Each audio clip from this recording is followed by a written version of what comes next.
My neighbor Paul retired at 54. He drives a Subaru Outback with dog hair permanently embedded in the back seat. His watch cost $11 at Target. When I asked him how much he had saved before he quit his job, he said a number that made me physically lean back in my chair. He said, "Tom, every financial decision I ever made came down to $8,000. If you understand what $8,000 actually means at every stage of your life, you will never be broke." I laughed. I thought he was being dramatic. Then he walked me through it, and I realized that this one number shows up at every critical financial turning point, and almost nobody talks about it. My name is Tom. I hit financial independence not by being brilliant, but by finally listening to people like Paul who had already done it. Subscribe if you want the real mechanics, not the motivational fluff. Because what I'm about to show you is a framework built around a single dollar amount that changed how I think about every financial decision I make. Let me start with the one that saved me personally. You've heard the advice about building an emergency fund. Every financial guru on the internet tells you to save 3 to 6 months of expenses. That's fine as a concept, but it's useless as a starting point. Because most people hear 3 to 6 months, and their brain immediately calculates a number so large that they give up before they start. 20,000, 30,000, might as well be $1 million, so they save nothing. Paul told me to forget the percentage, forget the months, just get to $8,000 in cash, not invested or in a retirement account. You need cash. Sit in a high-yield savings account doing absolutely nothing exciting. And he explained, $8,000 covers approximately 2 months of expenses for the median American household. It is the number where the poverty premium disappears. Below $8,000 in liquid cash, you are paying a tax on being broke that you can't even see. Your car makes a noise and you ignore it because you can't afford the $300 repair, so it becomes a $2,000 transmission job 3 months later. Your tooth hurts and you skip the dentist because the copay feels like a lot. So you end up in an emergency room 11 months later with an abscess and a $4,000 bill.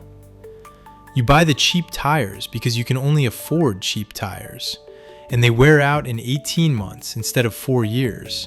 So you end up spending more on tires over a decade than someone who bought the good ones once. $8,000 in cash eliminates all of that. It's the number where you stop making desperate financial decisions and start making strategic ones. Every dollar below $8,000 is costing you money you can't see. Every dollar above it is the beginning of actual wealth building. Paul called it the floor. He said, "Tom, you don't build a house starting with the roof. You pour the foundation first. $8,000 is the foundation. Everything else is the house." There is a real math. Let's say you're someone who doesn't have this buffer, and over the course of 3 years, you get hit with the normal stuff life throws at everybody. A car repair you can't afford turns a $400 fix into $1,700. A medical bill you can't pay on time gets sent to collections, and you settle it for $2,000 instead of the original $800. You finance a new laptop because your old one died and you need it for work, paying $1,400 over 24 months for a machine that costs $900 cash. You pay for convenience constantly. The quick oil change place that charges double. The closer grocery store with higher prices. The overdraft fees because your checking account is running on fumes. Add it all up, and the cost of not having $8,000 in cash over 3 years is somewhere between $4,000 and $7,000. You are literally paying thousands of dollars for the privilege of being broke. The $8,000 buffer doesn't earn you anything. It stops you from losing everything. The second rule is the one that made me uncomfortable when Paul explained it, because I was violating it badly at the time. Here it is. Do not spend more than $8,000 on a car until your invested assets, not your income, your actual invested assets, exceed $100,000. When Paul said this to me, I was driving a $32,000 SUV that I'd financed for 6 years. My invested assets at the time were about $11,000. I had a car worth almost 3 times my entire investment portfolio. Paul didn't judge me. He just asked, "Tom, if your car and your investments switched places right now, if you had $32,000 invested and drove an $11,000 car, which version of you would be richer in 10 years?" I didn't need a calculator. I knew the answer in my gut. Here's the math he walked me through. The difference between an $8,000 car and a $30,000 car is $22,000. If you take that $22,000 and invest it in a broad market index fund, returning an average of 10% annually, in 20 years, that single decision is worth $148,000. Not $22,000, $148,000. Because the money you didn't spend on the car compounds for 2 decades. The car, meanwhile, is worth 0 in 20 years, regardless of what you paid for it. Both the $8,000 Camry and the $30,000 SUV end up in the same junkyard. The only difference is what happened to the gap between them. I sold my SUV 2 months after that conversation. I bought a 2016 Honda Civic with 68,000 miles on it for $7,200. My wife thought I was having some kind of crisis. She came around when I showed her what the difference would look like in our brokerage account by the time our daughter turned 18. An $8,000 car is not a sacrifice. It's a financial weapon. You're trading 4 years of nice car feelings for a decade of compound growth. Paul drove his Subaru for 11 years before replacing it, and the replacement was another used Subaru. His invested assets when he retired were enough to never work again. Those two things are directly connected, and he wanted me to see it. I want to address something because I know what some of you are thinking. You're thinking that buying a cheap car means buying a problem. Breakdowns, repairs, unreliable transportation. I thought the same thing, but the data doesn't support it. Consumer Reports has been tracking reliability data for decades, and a 5 to 8-year-old Honda, Toyota, or Mazda with under 100,000 miles is statistically more reliable than a brand new car from most American or European manufacturers. You're not buying a worse car. You're buying a car that someone else already took the depreciation hit on. New cars lose roughly 20% of their value the moment you drive off the lot, and about 60% within the first 5 years. When you buy an $8,000 car that was originally $30,000, you're buying a machine that has already done most of its losing. The mechanical risk between a well-maintained used car at 70,000 miles and a new car is negligible. The financial risk between financing $30,000 versus paying cash for $8,000 is the difference between building wealth and treading water for half a decade. Rule 3. Invest a minimum of $8,000 per year. That's $667 a month. And before you tell me that sounds like a lot, let me show you why this specific number is the floor, not the ceiling. $8,000 a year invested consistently for 25 years at the historical average stock market return of roughly 10% becomes $588,000. You put in $200,000 of your own money over those 25 years. The market adds $388,000 on top. That's the compounding doing the heavy lifting. But here's the part that matters. $588,000, using the 4% withdrawal rule, generates roughly $23,500 a year in retirement income. Add that to Social Security, and for most Americans, that's a livable retirement. Below $8,000 a year, the math doesn't work. At $5,000 a year, you end up with $367,000, which generates about $14,700 annually. That's below the poverty line for a single person.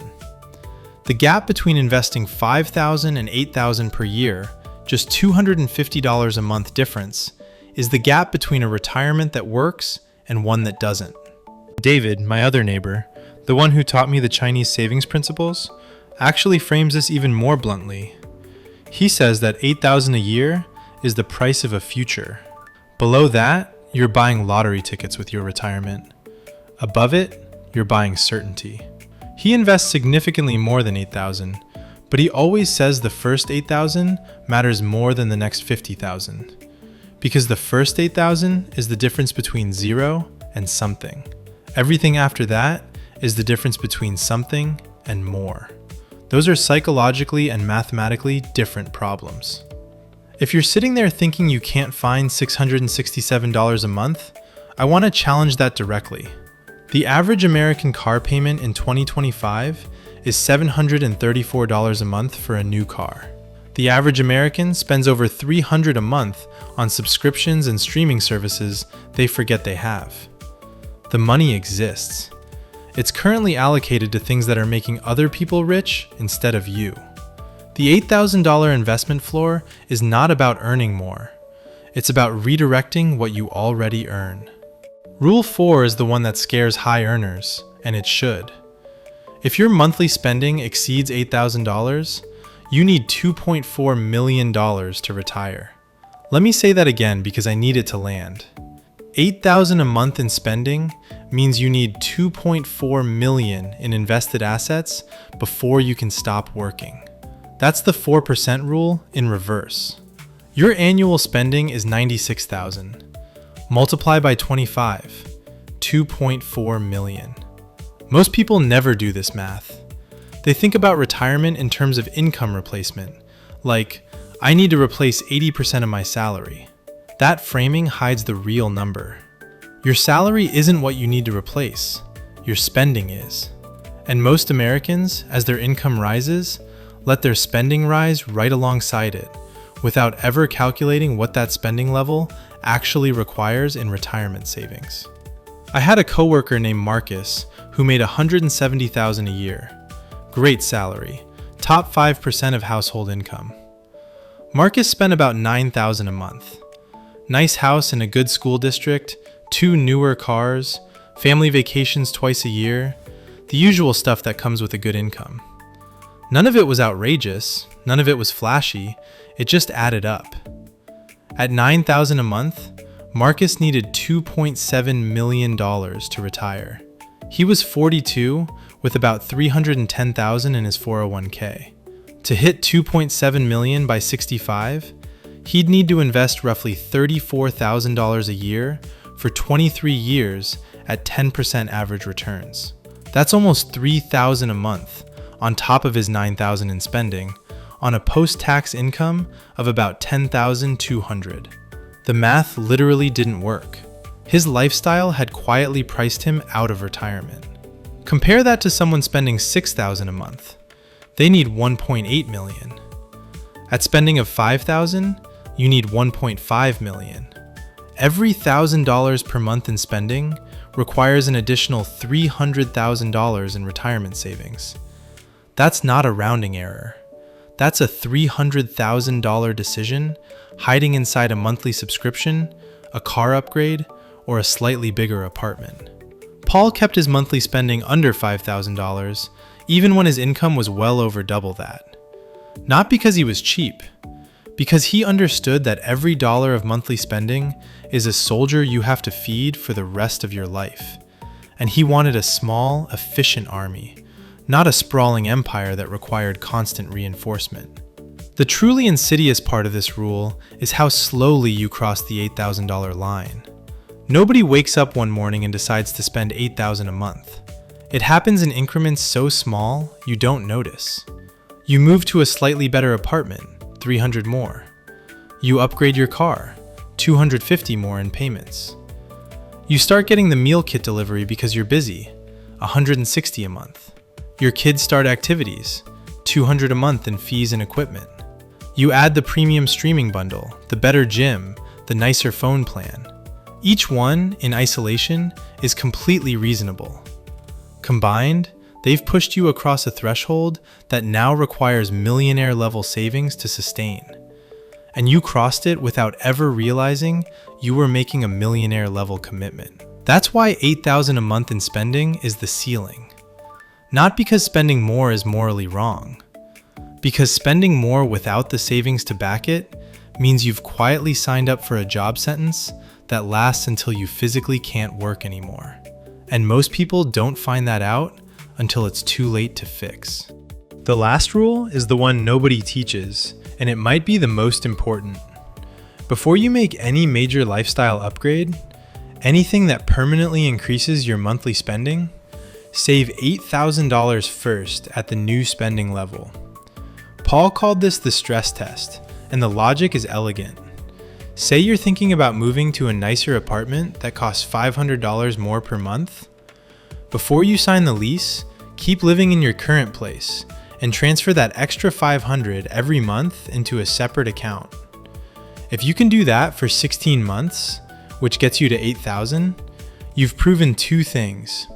First, you can actually afford the upgrade without sacrificing your savings rate. Second, you've built a buffer specifically for the new expense, so if something goes wrong in the first year, you're not scrambling. If you can't save that $500 a month for 16 months while still hitting your investment floor, the lifestyle upgrade is going to break your financial system. You just got the answer before it cost you anything. This rule killed 3 bad decisions for me personally. I was about to upgrade my phone plan to an unlimited family plan that was $40 more per month. I tried to save that $40 separately and realized I was already tight. I kept the cheaper plan. I was about to lease a slightly nicer car when my old one was paid off. I tried banking the equivalent lease payment for a few months and watched my other savings slow down noticeably. I kept the old car. My wife and I were looking at a bigger house, $700 more per month in mortgage payments. We ran the stress test for 4 months and both agreed it made our financial life feel fragile in a way we didn't like. We stayed put. Each of those decisions, individually, seemed affordable in the moment. The stress test revealed that affordable and smart are not the same thing. Affordable means you can make the payment. Smart means you can make the payment and still build wealth at the same pace. The $8,000 stress test is the difference between those two words. 5 rules. 1 number. $8,000 as a cash buffer breaks the poverty premium. $8,000 as a car ceiling protects your compounding years. $8,000 per year invested is the floor for a retirement that actually works. $8,000 per month in spending is the ceiling before retirement math turns impossible. And $8,000 saved at a new spending level is the stress test that separates a smart upgrade from a financial trap. Paul is 61 now, still drives that Subaru, still wears the $11 watch. He spent last month hiking in Patagonia with his wife, because he can. Because nothing in his financial life requires him to be anywhere on Monday morning. He told me once that wealthy people don't have a complicated system. They have a simple system they never violate. $8,000 is the simplest system I've ever found. Tell me in the comments which of these 5 rules hit you the hardest. I read every single one. And if you want to see exactly how I structure my accounts to make these rules automatic, that video is right here. I'll see you in the next one.